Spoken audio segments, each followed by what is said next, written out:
ಘಾತಕರಾಗಿ ಆಗಮಿಸಿ ಬಂದಿರತಕ್ಕಂಥ civil ನ್ಯಾಯಾಧೀಶರಾಗಿರ್ತಕ್ಕಂಥ Srinivas Navale sir ಅವರೇ, ಈ ಕಾರ್ಯಕ್ರಮಕ್ಕೆ ಮುಖ್ಯ ಅತಿಥಿಯಾಗಿ ಆಗಮಿಸಿ ಬಂದಿರತಕ್ಕಂಥ MD ಸೈಯದ್ ಪಟೇಲ್ರು, ಕಾರ್ಯನಿರ್ವಾಹಕ ಅಧಿಕಾರಿಗಳು, ತಾಲೂಕು ಪಂಚಾಯತ್ ಕಲಬುರಗಿ ಹಾಗೂ ಆಡಳಿತಾಧಿಕಾರಿಗಳು, ಗ್ರಾಮ ಪಂಚಾಯತಿ ಕುಸ್ನೂರು, ಹಾಗೂ ಈ ಕಾರ್ಯಕ್ರಮಕ್ಕೆ ಆಗಮಿಸಿ ಬಂದಿರತಕ್ಕಂಥ ಆನಂದ್ ಸಿಂಗೆ ಮೇಡಮ್ ಅವರೇ, ಹಾಗೂ ಸಿದ್ದಣ್ಣ ಸಾಹೇಬ್ರವರೇ, SDMC ಅಧ್ಯಕ್ಷ ಆಗಿರ್ತಕ್ಕಂಥ ಸಿದ್ದಣ್ಣ ಸಾಹೇಬ್ರವರೇ, ಮತ್ತು ಅಕ್ಕರಾಗಿರ್ತಕ್ಕಂಥ ಪ್ರೇಮಿಳಾ ಅಕ್ಕರವರೇ, ಹಾಗೂ ನಮ್ಮ ಬಸವರಾಜ್ ಅವರೇ, ನಮ್ಮ ಲೆಕ್ಕಾಧಿಕಾರಿಗಳಾಗಿರ್ತಕ್ಕಂಥವ್ರು, ಈ ಒಂದು ನಮ್ಮ ಕಾರ್ಯಕ್ರಮದ ಸಂಚಾಲಕ ಆಗಿರ್ತ ಕಾನೂನು ಸೇವಾ ಸಮಿತಿ ಸದಸ್ಯರಾಗಿರ್ತಕ್ಕಂಥ ನಮ್ಮ ಸೋದರಿ ಆಗಿರ್ತಕ್ಕಂಥ ರೇಖಾ ಮೇಡಮ್ ಅವರೇ, ಹಾಗೂ ನನ್ನ ಸೋದರ ಆಗಿರ್ತಕ್ಕಂಥ ನಿಂಗಪ್ಪ ಕುದಿಳ್ ಅವರೇ.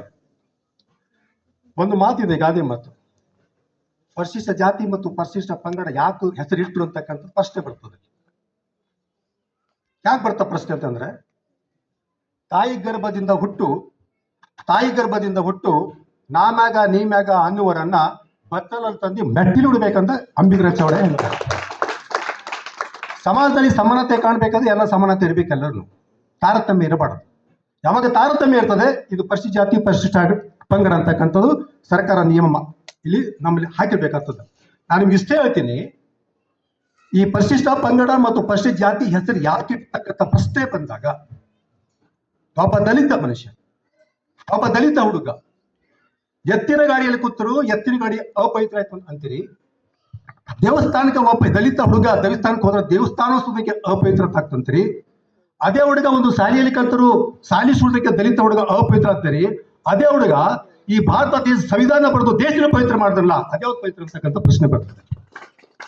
ಹೀಗಾಗಿ ಬಾಬಾ ಸಾಹೇಬ್ ಅಂಬೇಡ್ಕರ್ ಕೊಟ್ಟಿರ್ತಕ್ಕಂಥ ಪರಿಶಿಷ್ಟ ಪಂಗಡ ಯಾಕೆ ಹೆಸರಿಟ್ಟು ಅಂದ್ರ, ಇವರಿಗೆ ಸಮಾಜದಲ್ಲಿ ಸಮಾನತೆ ಇಲ್ಲ, ಇದು ಸಂಪೂರ್ಣವಾಗಿ ತಾರತಮ್ಯ ಇದೆ.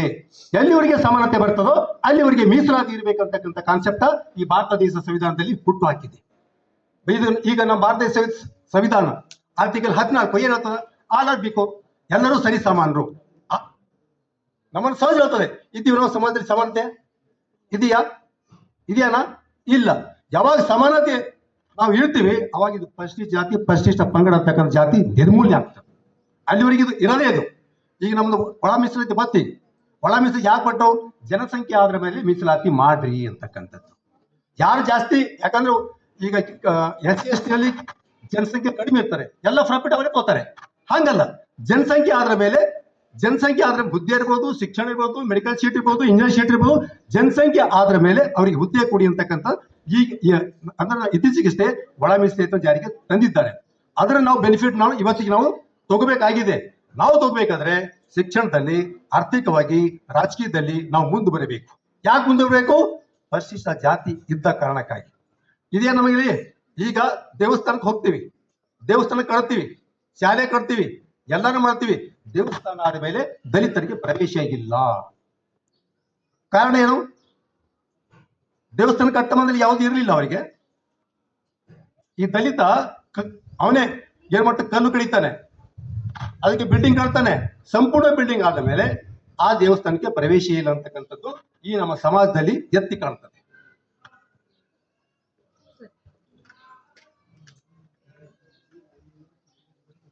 ಆರ್ಟಿಕಲ್ 336 ಸಬ್ ಕ್ಲಾಸ್ 24 ಮತ್ತು 25 ಪರಿಶಿಷ್ಟ ಜಾತಿ ಯಾರ್ಯಾರು ಬರ್ತಾರೆ ಅಂತಕ್ಕಂಥ ಒಂದು ಲಿಸ್ಟ್ ಇದೆ. ಎಷ್ಟು ಜಾತಿಗಳು ಬರ್ತವೆ, ಎಷ್ಟು ಜಾತಿಗಳು ಬಂದ್ರೆ ಇವರು ಆರ್ಥಿಕವಾಗಿ ಮತ್ತು ಶೈಕ್ಷಣಿಕವಾಗಿ ಸಬಲೀಕರಣ ಆಗ್ಯಾರ ಇಲ್ಲ ಅಂತಕ್ಕಂಥ ಪ್ರಶ್ನೆ ಬರ್ತದೆ. ಅದನ್ನ ಅಳವಡಿಸಿಕೊಂಡು ಬಾಬಾ ಸಾಹೇಬ್ ಅಂಬೇಡ್ಕರ್ ನೀವು ರಾಜಕೀಯದಲ್ಲಿ ಮೀಸಲಾತಿ ಕೂಡ ಅವಶ್ಯಕತೆ ಇಲ್ಲ, ಪ್ರತಿಯೊಂದು ಜಾತಿಯಲ್ಲಿ ಸಪ್ರೇಟ್ ಕಾಸ್ಟ್ ಇರೋದು, ಡಿಪ್ರೆಸ್ ಕ್ಲಾಸ್ ಬಿಡೋದು ಮತ್ತು ಅಪ್ರೆಸ್ ಕ್ಲಾಸ್ ಇರಬೇಕು. ಇಂಥವರಿಗೆ ನ್ಯಾಯ ಕೊಟ್ಟರು ಮಾತ್ರ ಈ ಸಮಾಜದಲ್ಲಿ ಬದುಕಿ ಆಗ ಸಾಧ್ಯತೆ ಇದೆ ಅಂತಕ್ಕಂಥ ಡಾಕ್ಟರ್ ಬಾಬಾ ಸಾಹೇಬ್ ಅಂಬೇಡ್ಕರ್ ಹೇಳ್ತಾರೆ. ನಾನು ಕೆಲವು ಜನ ಕೇಳಿದ್ರು, ಸರ್ ನಿಮ್ದು ಯಾವ ಕಾಸ್ಟ್ ಅಂತಾಳೆ, ಮತ್ತೊಬ್ರಿಗೆ ಕೇಳಿದ್ರು ನೀವು OBCನ ಅಥವಾ SC/STನ ಅಥವಾ ಇನ್ನಿತರ ಕೇಳಿದ್ರು. ನಾನು ತಿಳ್ಕೊಂಡೆ, ಭಾರತ ದೇಶದ ಸಂವಿಧಾನನ ಆಶಯಗಳು ಓದಿಕೊಂಡು ಯಾವುದೇ ಜಾತಿಗಿಲ್ಲ ಸತ್ಯ ಮತ್ತು ನ್ಯಾಯ ಜೊತೆ ಹೋರಾಟ ಮಾಡ್ತಕ್ಕಂಥ ನಾನು ಏಕೈಕ ಧರ್ಮ ಅಂತೇಳಿ ನಾನು ಅವರಿಗೆ ತಿಳಿಸ್ಕೊಟ್ಟೆ. ನನಗೆ ಜಾತಿ ಇಂಪಾರ್ಟೆಂಟ್ ಅಲ್ಲ, ಸತ್ಯ ಇಲ್ಲಿದೆ, ಅನ್ಯಾಯ ಎಲ್ಲಿದೆ, ಸತ್ಯತೆ ಮತ್ತು ನ್ಯಾಯದ ಧರ್ಮದ ವಿರುದ್ಧ ಹೋರಾಡ್ತಕ್ಕಂಥದ್ದು ನಾನು ನೇತಿದೆ, ನಾನು ಧರ್ಮ ಇದೆ ಅಂತಕ್ಕಂಥ ಜನರಿಗೆ ನಾವು ಮನವರಿಕೆ ಮಾಡಿಕೊಡ್ತೀನಿ. ಧರ್ಮ ಅಂದ್ರೆ ಏನು? ಧರ್ಮ ಅಂದ್ರೆ ಒಳ್ಳೇದು ಮಾಡ್ತಕ್ಕಂಥದ್ದು ಕೆಲಸ. ಒಂದು ತುತ್ತನ್ನ ನಾನೇ ತಿನ್ನಬಾರ್ದು. ಸರ್ಕಾರ ಕೊಟ್ಟಿರ್ತಕ್ಕಂಥ ಸೌಲಭ್ಯ ಒಬ್ಬರೇ ತಿನ್ನಕ್ಕಾಗಲ್ಲ, ಅದನ್ನು ಹರಿದು ಹಂಚಿ ತಿಂತಕ್ಕಂಥ ಧರ್ಮ ಅದು. ಯಾವುದು ಹರಿದು ಹಂಚಿ ತಿನ್ನಲ್ಲ ಅದು ಅಧರ್ಮ, ಅದು ಅನ್ಯಾಯ. ಅದು ಅದೇ ರೀತಿಯಾಗಿ ಸರ್ಕಾರ ಕೊಟ್ಟಿರ್ತಕ್ಕಂಥ ಜಾಬ್ಗಳಾಗಲಿ ಇನ್ನಿತರಾಗಲಿ ಪ್ರತಿಯೊಬ್ಬರಿಗೂ ಜಾಬ್ ಸಿಗಬೇಕು, ಪ್ರತಿಯೊಬ್ಬರಿಗೂ ಜಾಬ್ ಸಿಗಬೇಕು. ಈಗ ಮುಂದೆ ಬರ್ತಕ್ಕಂಥ ದಿನಗಳಲ್ಲಿ SC ST ಅವರಿಗೆ ಅಷ್ಟು ಸುಲಭ ಅಲ್ಲ. ಅಷ್ಟು ಜಾಗ ಈಗ ಜಾಬ್ ಸಿಗ್ತಕ್ಕಂಥ ಪ್ರಶ್ನೆನೇ ಇಲ್ಲೀಗ. ಅಷ್ಟು ಬಹಳ ಡಿಫಿಕಲ್ಟಿ ಆಗ್ಬಿಟ್ಟಿದೆ. ಎಲ್ಲ ನೀವು ಚೆನ್ನಾಗಿ ಓದ್ರಿಲ್ಲ. ಮೀಸಲಾತಿ ಬಂದ ಸಂದರ್ಭದಲ್ಲಿ ಅದು ಇಂಪ್ಲಿಮೆಂಟ್ ಆಗ್ಬೇಕು. ಇನ್ನೂ ಅದು ಇನ್ನ ಚೆನ್ನಾಗೂ ಆಗಿಲ್ಲ. ಅದು ಬಹಳಷ್ಟು ಗೊಂದಲಗಳಿವೆ, ಬಹಳಷ್ಟು ತೊಂದರೆಗಳಿವೆ. ಅದಕ್ಕೆ ಇನ್ನೊಂದು ಅದು ಮತ್ತೆ ಹೆಂಡಪ್ ಮಾಡಿ ಶಾರ್ಟ್ಲಿ ಸರ್ಕಾರ ಏನ್ ಮಾಡಿದ್ದಾರೆ, ಮೊದಲಿನ ತರನೇ 80% ಇತ್ತು ಏನು ನಮ್ಮ ಜಾಬ್ ಅಲ್ಲಿ ಮೀಸಲಾತಿ ಅದೇ ಕಂಟಿನ್ಯೂ ಮಾಡ್ತಕ್ಕಂಥ ಈಗ ನಮ್ಮ ತೀರ್ಮಾನ ತಗೊಂಡಿದೆ. ಹಂತಕ್ಕೆ ನಾವೆಲ್ಲ ಅದಕ್ಕೆ ಅರ್ಥಪೂರ್ಣವಾಗಿ ನಾವು ಅರ್ಥ ಮಾಡಿಸ್ಬೇಕು. ಎಲ್ಲೆಲ್ಲಿ ತಪ್ತಾ ಇದೆ, ಎಲ್ಲೆಲ್ಲಿ ಮೀಸಲಾತಿ ಅಂದ್ರೆ ಏನು, ಪರಿಶಿಷ್ಟ ಜಾತಿ ಅಂದ್ರೆ ಏನು, ಮತ್ತೆ ಪರಿಶಿಷ್ಟ ಪಂಗಡ ಅಂದ್ರೆ ಅಂತಕ್ಕಂಥದ್ದು ವಿಚಾರಗಳನ್ನ ನಾವು ಬಹಳ ನಾವು ಕುಲಂಕುಷವಾಗಿ ಅರ್ಥ ಮಾಡ್ಕೋಬೇಕಾಗ್ತದೆ. ಯಾಕಂದ್ರೆ ನಾನು ಈಗ ನೀವು ಬಹಳಷ್ಟು ನೀವು ಕೂತಿರಿ, ಬಹಳ ಗ್ರೂಪ್ನಿಂದ ಕೂತಿರಿ ಅಂತ ಅಲ್ಲ, ಏನು ಕಳ್ಕೊಂಡಿರಂತಕ್ಕಂಥ ಸ್ಥಾನದಲ್ಲಿ ಕೂತಿರಿ. ನೀವು ಎಲ್ಲಿ ಕಳ್ಕೊತೀವಿ ಅಲ್ಲಿ ಹುಡುಕಬೇಕು, ಎಲ್ಲಿ ಕಳ್ಕೊತೀವಿ ಎಲ್ಲಿ ಹುಡುಕಬೇಕು, ಎಲ್ಲಿ ಅವಮಾನ ಆಗಿವಿ ಅಲ್ಲಿ ಸನ್ಮಾನ ಆಗ್ಬೇಕು, ಎಲ್ಲಿ ಸೋಲ್ತೀವಿ ಅಲ್ಲಿ ಗೆಲ್ಬೇಕು. ಇದೇ ನಮ್ಮ ಜೀವನ ಅಂತಕ್ಕಂಥ ಮಾತು ನಿಮ್ಗೆ ಹೇಳ್ತೀನಿ ನಾನು. ಯಾಕಂದ್ರೆ ಮನುಷ್ಯ ಹುಟ್ಟುದು ಸಹಜ. ಪರಿಶಿಷ್ಟ ಜಾತಿ ಮತ್ತು ಪರಿಶಿಷ್ಟ ಪಂಗಡಿಗೆ ಆಗಿರ್ತಕ್ಕಂಥ ಅವಮಾನ ಈ ದೇಶದಲ್ಲಿ ಯಾರಿಗೂ ಇಲ್ಲ. ಹುಟ್ಟಿನಿಂದ ಸಾಯುವವರಿಗೆ ಅವಮಾನ ಇದೆ, ಹುಟ್ಟಿನಿಂದ ಸಾಯುವವರಿಗೆ ಅವಮಾನ ಇದೆ. ಅವಮಾನ ಅಂತ ನಾವೇ ಬದುಕೋದಿಲ್ಲ ಸಮಾಜದಲ್ಲಿ, ಅದು ಮೆಟ್ಟಿ ನಿಲ್ಲಬೇಕು. ಎಲ್ಲಿ ಅವಮಾನ ಆಗಿದೆ ಅಲ್ಲಿ ಸನ್ಮಾನ ಮಾಡ್ಕೋಬೇಕು. ಕೆಲವು ನಾವು ವಿದ್ಯಾರ್ಥಿಗಳು ಹೇಳ್ತೀವಿ, ನೀನ್ ಚೆನ್ನಾಗಿ ನೀವು ಚೆನ್ನಾಗಿ ಗೆಟ್ ಔಟ್ ಅಂತೀವಿ. ಗೆಟ್ ಔಟ್ ಅಂತ ವ್ಯಕ್ತಿ ಆ ಹುಡುಗ ಕಟ್ ಔಟ್ ಆಗಿ ಸನ್ಮಾನ ಮಾಡ್ಕೋಬೇಕು. ಆತರ ನಾವು ಬೆಳಿಬೇಕು ವಿದ್ಯಾರ್ಥಿಗಳು, ಆತರ ಬೆಳಿಬೇಕು ವಿದ್ಯಾರ್ಥಿಗಳು. ಅದಕ್ಕ ನಾನು ಜಾಸ್ತಿ ಮಾತಾಡಕ್ ಹೋಗಲ್ಲ, ಸಮಯ ಅಭಾವದಾಗಿದೆ. ಎಲ್ಲರೂ ಮುಖದಲ್ಲಿ ಮಂದಾಸ ಇಲ್ಲ, ಚೆನ್ನಾಗಿ ಕಾಣ್ತಾ ಇದೆ ನನಗೆ. ಹೀಗಾಗಿ ಯಾಕಂದ್ರೆ ಹೇಳೋದು ಸ್ವಲ್ಪ ರಿಕಾರ್ಡ್ ಆಗ್ಬೇಕಲ್ಲಿ. ರಿಕಾರ್ಡ್ ಪ್ಯಾಕೈತಿ ಏನು ನಮ್ಗೆ ಏನು ಮಾಡಕ್ ಬರಲ್ಲ. ಅದಕ್ಕ ಈ ಒಂದು ಕಾರ್ಯಕ್ರಮ ಅಚ್ಚುಕಟ್ಟವಾಗಿ ನಮ್ಮ ಗ್ರಾಮ ಪಂಚಾಯತಿ ಇರ್ತಕ್ಕಂಥ ನಮ್ಮ ಬಸವರಾಜ್ ಅವರು, ನಮ್ಮ ಕುಸ್ನೂರು, ನಮ್ಮ ಸೈಯದ್ ಪಟೇಲ್ ಅವರು ನಮ್ಮ ಜೊತೆ ಕೈ ಜೋಡಿಸಿದ್ರೆ ಈ ಒಂದು ಕಾರ್ಯಕ್ರಮ ಅಚ್ಚುಕಟ್ಟವಾಗಿ ನಮ್ಗೆ ನಿರ್ವಹಣೆ ಮಾಡಿದ್ರೆ ನಮಗೆ ಮತ್ತೊಮ್ಮೆ ಮಗದೊಮ್ಮೆ ಇನ್ನೊಮ್ಮೆ ತುಂಬಾ ಧನ್ಯವಾದಗಳು ಸಲ್ಲಿಸಿರ್ತಾರೆ. ಇದೇ ಕಾರ್ಯಕ್ರಮ ನಾವು ಇಂಥ ಅವೇರ್ನೆಸ್ ನಾವು ಜಾಗೃತಿ ನಾವು ಇಂಥ ಅನೇಕ ಕಾರ್ಯಕ್ರಮ ಕೊಟ್ಟಿದ್ರೆ ಈ ಸಮಾಜದಲ್ಲಿ ಅವೇರ್ನೆಸ್ ಕೊಂಡು ಅನೇಕ ಕಾರ್ಯಕ್ರಮಗಳನ್ನ ಸಮಾಜದಲ್ಲಿ ಬದಲಾವಣೆ ಆಗ್ತಕ್ಕಂಥ ಮಾತನ್ನ ನಾನು ಹೇಳ್ತೀನಿ ಸರ್. ಯಾಕಂದ್ರೆ ಅವೇರ್ನೆಸ್ ಬಹಳ ಇಂಪಾರ್ಟೆಂಟ್ ನಮಗೆ. ಅವೇರ್ನೆಸ್ ಎಲ್ಲಿವರೆಗೆ ಬರಲ್ಲ ಅಲ್ಲಿವರೆಗೆ ನಾವು ಅಮಾಯಕರಾಗಿರ್ತೀವಿ. ಒಂದು ಮಾತು ಹೇಳ್ತೀವಿ ನಿಮ್ಗೆ, ಮೊದಲನೇದಾಗಿ ಪೊಲೀಸ್ ಸ್ಟೇಷನ್ 1, ಮೆಡಿಕಲ್ 2, ಕೋರ್ಟ್ 3. ನಮ್ಮ ಜೀವನದಲ್ಲಿ ಹತ್ತೇ ಮಾಡೋದು. ಹತ್ತಿದ್ರೆ ಜೀವನ ಸತ್ಯ ಬರ್ಬಾರ್ದು. ಇದು ಕಾರಣ ಏನು, ಮನುಷ್ಯರಲ್ಲಿ ಅಜ್ಞಾನ ಇದೆ.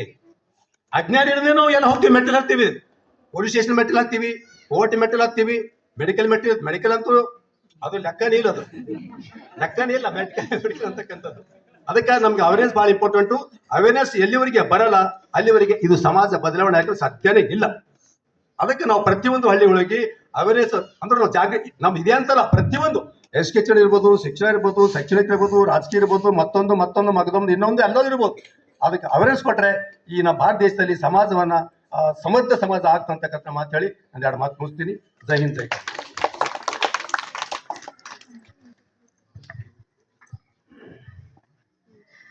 ನಮ್ಮ ಕಾನೂನು ವಿಭಾಗದಲ್ಲಿ ಸರ್ವೋತ್ತಮ ಪ್ರಶಸ್ತಿಯನ್ನು ಪಡೆದಿರ್ತಕ್ಕಂಥವ್ರು ನಮ್ಮ ಪ್ರಾಂಶುಪಾಲರು. ಇನ್ನೂ ಒಂದು ಅಮೆರಿಕದ ಸೆಂಟ್ರಲ್ ಯೂನಿವರ್ಸಿಟಿಯಿಂದ ಗೌರವ ಡಾಕ್ಟರೇಟ್ ಡಿಲೀಟ್ ಪದವಿಯನ್ನು ಪಡೆದಿರ್ತಕ್ಕಂಥವ್ರು ನಮ್ಮ ಸರ್ ಅವರು. ಹೌದಾ? ಅದು ಅಲ್ಲದೆ ನಮ್ಮ ಕಾನೂನು ವಿಭಾಗದಿಂದನೇ ದುಬೈಗೆ ಹೋಗಿ ಅಲ್ಲಿ ಇಂಟರ್ನ್ಯಾಷನಲ್ ಒಂದು ಕಾನ್ಫರೆನ್ಸ್ ಅಲ್ಲಿ ಪೇಪರ್ ಪ್ರೆಸೆಂಟ್ ಮಾಡಿಕೊಂಡು ಬಂದಿರತಕ್ಕಂಥ ನಮ್ಮ ಪ್ರಾಂಶುಪಾಲ್ ಸರ್ ಅವರು. 20ಕ್ಕಿಂತ ಹೆಚ್ಚಿಗೆ ಪುಸ್ತಕಗಳನ್ನ ಬರೆದಿರ್ತಕ್ಕಂಥ ನಮ್ಮ ಸರ್ ಅವರು. ಹೌದಾ? ಈ ಒಂದು ಹೆಮ್ಮೆಯ ವಿಷಯ ಹೇಳಕ್ಕೆ ನನಗೆ ಬಹಳ ಹೆಮ್ಮೆ ಅನಿಸ್ತದೆ ಈ ವಿಷಯವನ್ನು ಹೇಳಕ್ಕೆ. ಆದ್ರೆ ಇಲ್ಲಿ ನೋಡೋರ ದೃಷ್ಟಿಕೋನ ಯಾವ ರೀತಿ ಇದ್ರೂ ಕೂಡ ಬೆಳೆಯುವ ಸಿರಿ ಮೊಳಕೆ ಇಲ್ಲ ಅಂತಾರಲ್ಲ, ಒಂದು ಭೂಮಿಯಲ್ಲಿ ಬೀಜ ಬಿದ್ದಾಗ